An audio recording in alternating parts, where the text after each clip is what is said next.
প্রতি বছর বাংলাদেশ ভারত থেকে 60 to 63 বিলিয়ন ডলারের কমোডিটি ইম্পোর্ট করে, ওভার 60 কমোডিটি ইম্পোর্ট করে।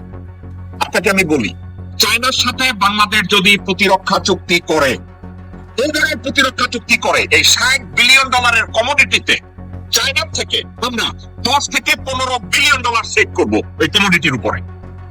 আপনি আরো শুনলেন, বাংলাদেশে যত লোকজন ভারতে চিকিৎসার জন্য যায়, চায়নায় যদি বলে আমার রোগীদেরকে 20% ডিসকাউন্ট দিয়ে তোমরা চিকিৎসা করবা, সেক্ষেত্রে বাংলাদেশের রোগী যথেষ্ট পরিমাণ সুযোগ সুবিধা পাবে। আরো শুনবেন, সেক্ষেত্রে চায়নাকে যদি বলে আমার সার্ভিসের ছেলেদেরকে মেয়েদেরকে আমরা চায়না পাঠাবো, সেক্ষেত্রে আপনি দেখবেন তাদেরকে যদি বলে টিউশন ফিতে আমাদেরকে 25-30% ডিসকাউন্ট দাও, সেটা তারা দেবে। এবং বাংলাদেশে এমন একটা পরিস্থিতি তৈরি হবে, ভারত আমাদের দরজায় এসে কাজের মতো দাঁড়াবে।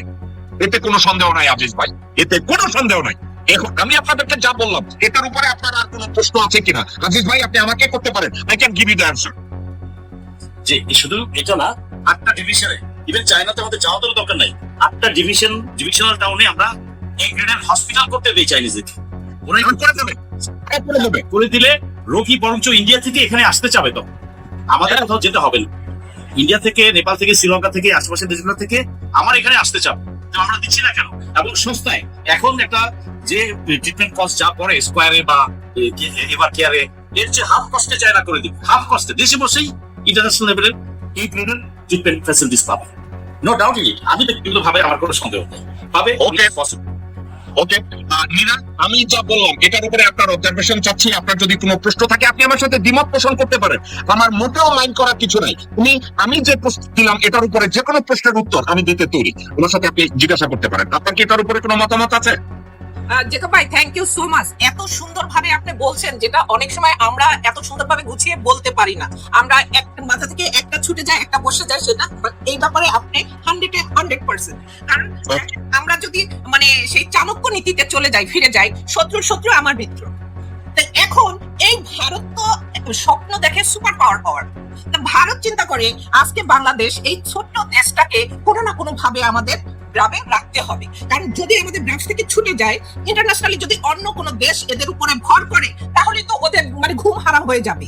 কারণ দেখেন, পাকিস্তানের সাথে যে খেলাটা তারা খেলতে গিয়ে তো তারা মানে হাঁটতে একদম চরম হারছে। মানে ওদের মান সম্মান, ওদের ধুতি নিয়ে টান দিয়ে ফেলছে পাকিস্তান। নীরা, আরেকটা কথা, নীরা আমি একটা কথা বলি, নীরা এবং ফিরদৌস আজিজ, আপনাদের দুইজনের সাথে আরো একটা বলি। চায়নার সাথে বাংলাদেশ যদি প্রতিরক্ষা চুক্তিটা করে, 7 সিস্টার স্বাধীন হয়ে যাবে নেক্সট 10 বছরের মধ্যে। 100%। আমাকে একটু বলতে দেন জেকব ভাই, যদিও আপনারা বলতে পারি না। এই যে মনে করেন তারা আজকে বাংলাদেশে এই যে আমাদের জনগণ, আমাদের ভাই বোনদের উপর এত অত্যাচার কিসের জন্য? এই ভারত কোনো অবস্থাতেই চাচ্ছে না বাংলাদেশের ভিতরে অন্য কেউ এসে তাদের সহযোগিতা করুক, তাদের পাশে এসে তারা, তাইলে ওদের খানা নষ্ট হয়ে যাচ্ছে। কারণ ওরা পাকিস্তানের সাথে বুঝে উঠতে পারছে না, ওখানে কখনই সে পারবে না। সে কাশ্মীর নিয়ে যত কিছুই হয়ে যাক না কেন, পাকিস্তান তাদের সেই খেলা দেখিয়ে দিয়েছে। এবং পাকিস্তান কিন্তু খুব ভালোভাবে ভারতের খেলা বুঝে ফেলছে। কারণ বাংলাদেশও বুঝতে পারতো আজকে যদি ভারত থেকে সব সরঞ্জামি এই আর্মি বাহিনীর ভিতরে না ঢুকতো, তাহলে কিন্তু বাংলাদেশ বুঝতো। যে কারণে বাংলাদেশ বুঝেও না বোঝার ভান করছে, তারা ঘুমিয়েও না ঘুমানোর ভান করছে আমাদের সেনাপতিরা। আর আজকে এই বাংলাদেশে যদি আমরা অন্য কাউকে ইনভলভ করি, কারণ আমরা জানি আমার শত্রু কি, তো আমার শত্রুকে সেটা আমরা জানি না, অবশ্যই জানি। পলিটিক্যাল ওয়েতে আমাদের কি করতে হবে? পলিটিক্যাল ওয়েতে আমরা যত ছোটই দেশ না হই না কেন, আমাদের মাথায় থাকতে হবে আমার যে শত্রু, তার শত্রুকে তাকে আগে আমি খুঁজে বের করি, সেই পারবে আমাকে হেল্প করতে, আমাকে টিকিয়ে রাখতে। তাই এই বিষয়ের উপরে যদি আমরা যাই, তো সেখানে আমরা অবশ্যই চীনকে সর্বপ্রথম আমরা ধরবো যে চীনের সাথে আমার সম্পর্ক আগে ভালো করতে হবে। আজকে এই কাছাকাছির মধ্যে চীন পারবে আমাকে প্রোটেক্ট করতে। তাই এই বিষয়গুলো যদি আমরা সাধারণ জনগণ বুঝি, আমাদের দেশের পলিটিশিয়ানরা এগুলো কেন বুঝবে না? না বুঝলে তাদেরকে কেন ওখানে নেওয়া হচ্ছে? আর আজকে বিরোধী দল হিসাবে পার্লামেন্টে গিয়ে আমার কি অ্যাক্ট করতে হবে সেটাও যদি আমাদের বলে দিতে হয়, তাহলে কেন তারা ওখানে গিয়েছেন? কি ভরসায় তারা ওখানে গিয়েছে? তারা কি চোরের সাথে চোর হতে ওখানে গিয়েছে? ডাকাতের সাথে ডাকাত হতে ওখানে গিয়েছে? এরা কি লুটতারাজ করার জন্য ওখানে গিয়েছে? যে এতদিন আমরা লুটতারাজ করতে পারি না, আমরা অনেক দূরে ছিলাম, আমরা এখন এখানে এসেছি, আমরাও তোমাদের সাথে সঙ্গী হয়ে লুটতারাজ করব, এইটার জন্য তারা ওখানে গিয়েছে? আজকে আপনি যে আপনার কথার সাথে সাথে আমি 100% একমত পোষণ করি। আমাদের এটাই করা উচিত এই বাংলাদেশকে স্বাধীনভাবে টিকিয়ে রাখার জন্য। ওকে, হাসিন ভাই, অনেকক্ষণ আপনি চুপ করে আছেন। আমি বিশাল একটা প্রপোজাল নিয়ে কথা বললাম, এটার উপরে অফকোর্স আপনার একটা মতামত থাকতে পারে। আপনি আমাকে একটা মতামত দেন। আমার দর্শকদের ভিতরে 2-3 একটা প্রশ্ন করছে। আমি এই একজনে বলছে, ভদ্রলোক বলছে, এবং কথাটা আমার কাছে লজিক্যাল, এটার আমার একটা ব্যাখ্যাও আছে। ভদ্রলোক বলছে যে আমেরিকা এটা হতে দেবে না। আমরা যদি চায়নার সাথে এই ধরনের চুক্তি করি, সেক্ষেত্রে ভারতকে আমেরিকা আরো খেপায়া দেবে, এবং তার এই কথাটার জবাব আমার কাছে আছে, আমি এটা জবাবটা দেবো। কিন্তু আমি যে প্রপোজালটা নিয়ে কথা বলছি, এটার উপরে আপনার কথা আছে কিনা, এটার বিপক্ষে আপনি কথা বলতে পারেন, এটার পক্ষেও কথা বলতে পারেন, এবং আপনার কোনো প্রশ্নও থাকতে পারে, প্লিজ বলেন। আমার কথা হলো, আপনি যে প্রস্তাবটা দিচ্ছেন সুন্দর প্রস্তাব, এটা আমাদেরকে আমরা নিজেরা হীনমান্যতায় ভুগি। আমরা কাপুরুষ জাতি, আমরাই পারবো। আমরা দেন কয়েকটা ফাইটার, আমরা ভালো দেন, আমরা চীনকে দেই আমাদের যে এয়ারপোর্টটা দেওয়ার কথা, সেটা দেই। আমার চীনের সৈন্য দরকার নাই। আর চীন যদি আসে, পথে পশ্চিমবঙ্গ স্বাধীন হবে, আবার 76 অটোমেটিক হবে। কালের যুদ্ধ করবে, যুদ্ধ দরকার নাই। বাট আমরা অক্ষম না। We can fight with India any time. এই রিসোর্সগুলি আমাদের দরকার, দীর্ঘদিন ছিল না। এতে ভারত, এতে আপনি মনে করেন আমেরিকা কষ্ট পাবে না, আর আমেরিকা কষ্ট পালে সেই জন্য আমাদের একটু, এই জন্যই পাকিস্তানকে আনা দরকার। পাকিস্তানের সাথে আমেরিকার সম্পর্ক মিনিমাইজ করার জন্য আমি মনে করি দরকার নাই। Let us get the equipments, not fighter. আমাদের পাইলটটা খুব ভালো, আর আমরা চাণক করে দিয়ে খেলবো। চাণক করে দেখে ওই মনে করে সাপেস্টের সাথে মহব্বত থাকবে, ভারত শুধু হয়ে যাবে ভাই। কোনো এত ঝামেলা দরকার নাই। ওগুলি আনলে হয়তো অনেক রেশারেসে যাবো, দরকার নাই।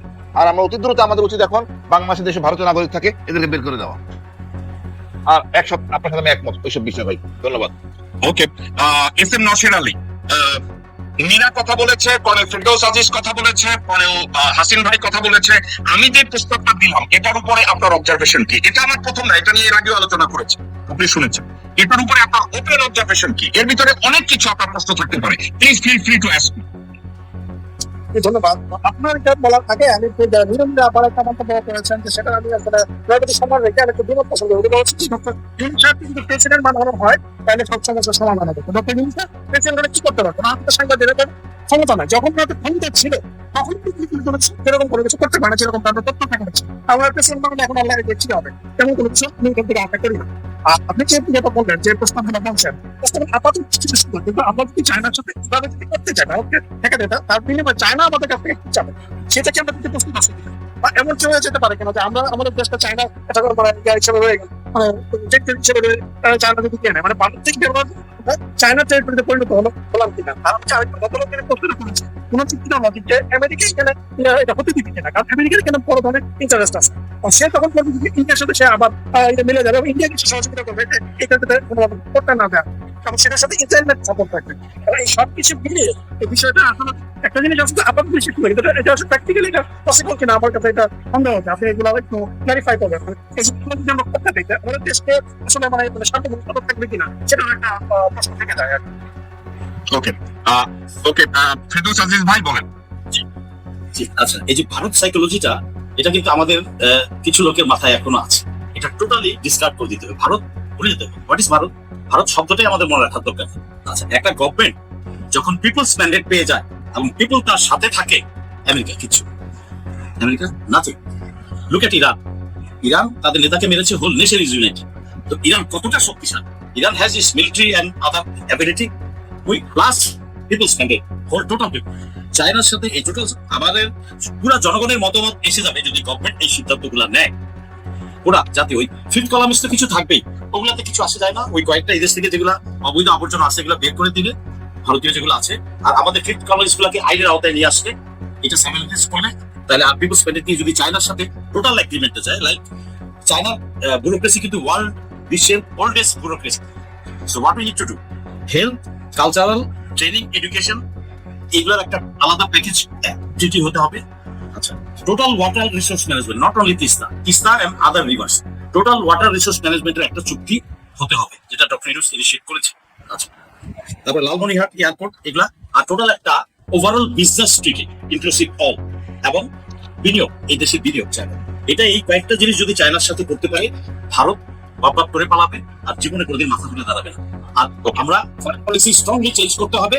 বিশ্বের যে কোনো স্বাধীনতাকামী দেশকে আমরা সাপোর্ট দেব। সমর্থন দিব, সেভেন সিস্টারকে সমর্থন দিব, ওপেন ডিক্লারেশন দিই। That's all. আর কিছু লাগবে? ওকে ওকে, কার্যগুলো নিয়ে আস্তে আস্তে স্বাধীনতা চাবে তারা।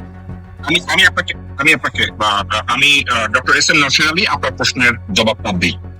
খুব লজিক্যাল কোশ্চেন যে আমরা যদি চায়নাকে এটা দেই তাহলে চায়না আমার দেশ থেকে কি চাইবে।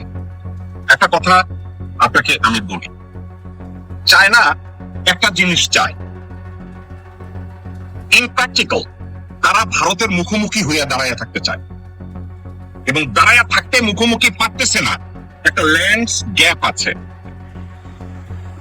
আপনি চায়নাকে যদি বলেন তোমাদের প্রতিরক্ষা খাতে ইন্ডিয়াকে ডিফেন্ড করার জন্য আমি তোমাকে আমার জল এবং স্থলপথ এবং আকাশপথ দেব, কিন্তু কন্ডিশন হলো তুমি আমার রাষ্ট্রের ভিতর থেকে তুমি ভারতের সাথে যুদ্ধ ঘোষণা করতে পারবে না, তুমি শুধু আমার নিরাপত্তার জন্য থাকবা। যেমন সিঙ্গাপুর, তাইওয়ান, দক্ষিণ কোরিয়া এবং জাপান, তারা আমেরিকার সাথে প্রতিরক্ষা চুক্তির মধ্যে একটা কথা বলেছে, যুদ্ধক্ষেত্রে তোমরা আমাদের ভূমি ব্যবহার করতে পারবে না। এখন চায়না বাংলাদেশে যদি আমাদের সাথে এই চুক্তিটা করে, চায়নার বেনিফিট হলো তারা ভারতকে মার্জিনালাইজ করে দেওয়ার জন্য একটা ভূমি পাইছে, এটাই তাদের অর্জন। বাংলাদেশের ভূমির দিকে চায়নার কোনো আগ্রহ নাই, এখানে তারা গভর্নিংও করতে চায় না, দে আর নট ইন্টারেস্টেড। কিন্তু তারা বাণিজ্য চায়, মার্কেট চায়। ওকে, তোমরা বাণিজ্য করো, আমরা ভারতকে কমোডিটির জন্য $100 বিলিয়ন দিচ্ছি, তোমরা আমার ডিসকাউন্ট দাও, আমি তোমার প্রতিরক্ষা চুক্তিতে সাইন করে ভারতের মুখোমুখি তোমাদের দাঁড়ায় থাকার সুযোগ দিতেছি। মধ্যে থেকে ভারত, চায়না যখন ভারতের মুখোমুখি দাঁড়াবে, আমি আমার ফুল নিরাপত্তাটা কি পায়ে গেলাম। হাসিন ভাইয়ের কথার জবাবে আমি বলি, হাসিন ভাই বলছে অস্ত্র দেখ আমি যুদ্ধ করব, আমি হাসিন ভাইয়ের সাথে একমত, কিন্তু এই মুহূর্তে এই পলিসিটা বাংলাদেশের জন্য ব্যাকফায়ার করবে, ভালো না। আমি ভারতের সাথে কোনো সরাসরি কনফ্রন্টেশন চাইতেছি না। কেন চাই না? ভারতের সাথে যদি বাংলাদেশ কনফ্রন্টেশনে যায়, ইকোনমিক্যালি আমরা এটা অ্যাফোর্ড করবো না, টেকনোলজিক্যালি আমরা এটা অ্যাফোর্ড করবো না। এখন আমরা যদি চায়নারে আমাদের বর্ডারে দাঁড় করাই, জীবনে আপনি মনে রাখবেন বিএসএফ নষ্ট করে দিবে, মুখটা দিবে, আমাদের চোখের দিকে তাকাইবো না। আর যদি তারা আক্রমণ করতে আসে, যুদ্ধ করবে চায়না, ওখানে আমাদের কি? চায়না আমাদের বর্ডার প্রোটেক্ট করতে গিয়ে ভারতের সাথে যুদ্ধ করবে, বাংলাদেশি সেনাবাহিনী তখন কি করবে জানেন? চায়নার পিছনে দাঁড়াবে, শুধু স্ট্র্যাটেজিটা খেয়াল করবে, কারণ আমরা সারা জীবন চায়নারে আমাদের বর্ডারে রাখবো না। আমাদের সাথে চায়নার এই ধরনের চুক্তি যদি 20 থেকে 25 বছর হয় এবং টেকনোলজিক্যালি এবং ট্রেনিং এর ক্ষেত্রে Bangladesh army, navy, air force, BDR, BGB যারা আছে এরা যদি শিখে, আমরা স্বয়ংসম্পূর্ণ হয়ে যাব। 20 থেকে 25 বছর অপেক্ষা করার দরকার নাই। চায়নার সাথে এই চুক্তি করলে নেক্সট 10 বছরে পশ্চিমবঙ্গ স্বাধীন হয়ে যাবে, সেভেন সিস্টার স্বাধীন হয়ে যাবে, ভারত ভারতটা সমস্যার সমাধান করবে, বর্ডারে কোনো কিলিং হবে না, আমাদের শিক্ষা খাতে আমাদের ছেলেরা শিক্ষিত হবে, মিলিটারি ট্রেনিং এর ক্ষেত্রে আরো সামনে এগোবে। দেখুন, ওই ভদ্রলোকের কথার জবাব দেই, আমেরিকা এটা হইতে দিবে কিনা। আপনারা, আমি যে ভদ্রলোক বলেছে আপনার কথার জবাবটা আমি দিচ্ছি, আমি জানি না আপনি লাইনে আছেন কিনা। আপনারা, ওনার নাম আসাদুল ইসলাম, আসাদ সাহেব, আমেরিকার সর্ববৃহৎ বাণিজ্য চুক্তি চায়নার সাথে, আমেরিকার সর্ববৃহৎ বাণিজ্য চুক্তি চায়নার সাথে, এবং ওই চায়নার সাথে এই চুক্তিতে চায়না আবার বলছে পৃথিবীর কোন দেশে আমরা যদি বাণিজ্য চুক্তি করি, আমেরিকা সেখানে ইন্টারফেয়ার করবে না।